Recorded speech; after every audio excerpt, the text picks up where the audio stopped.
Hey guys, welcome back to SourceFed. My name is Elliot Morgan. My name is Joe Beretta. So while the exciting stuff will be announced later today, like the stuff that everybody's actually going to be talking about, the Supreme Court is having their decisions trickle slowly out from behind their pristine pearly pillar palace walls, and everyone is like, I agree, or I disagree. It's all very riveting. The two things we're going to highlight right now are A, the striking down of Section 4 of the Voting Rights Act, and B, the Supreme Court making the incredible decision that homeless people are now allowed to own things.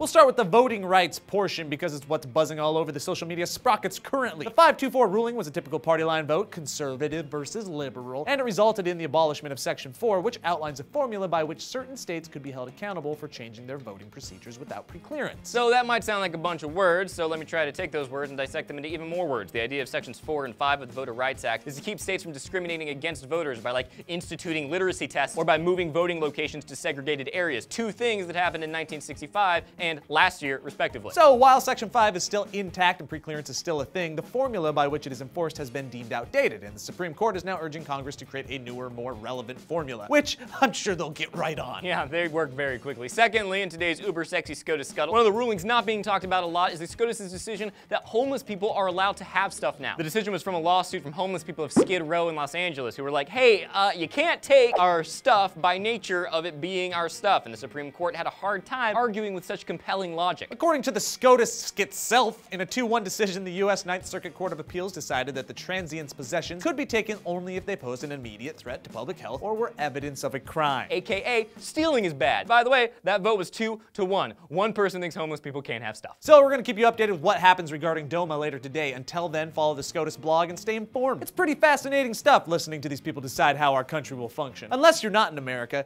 in which case, this is probably pretty boring, like on an existential level. Yeah. So thank you for watching until the end. It's borderline boring for us, so I can't imagine if you're not actually, affected by any of this. So here's to the bored foreigners. May you stay classy. And if you're judging us, just remember, we still have Disney World and Jennifer Lawrence. So tell us what you think makes America awesome in the comment section down below. And hey, while you're down there, click that like button. You can subscribe to this channel if you're interested. We can do a lot more fun videos besides this one. You can click this annotation to find 5 daily videos that we do nearly every day of the week, except on Fridays when we do common commentary. In the weekend, we have even more fun videos. Also, you can go to forhematools.com. Maybe get some sort of a poster that is signed by myself, Joe Beretta, and Lee Newton. You can decorate your wall with it. If you do so, then just know that it was, personally touched and molested by all of us. They're a little bit more expensive, but it's worth it if you're, a stickler for interior design.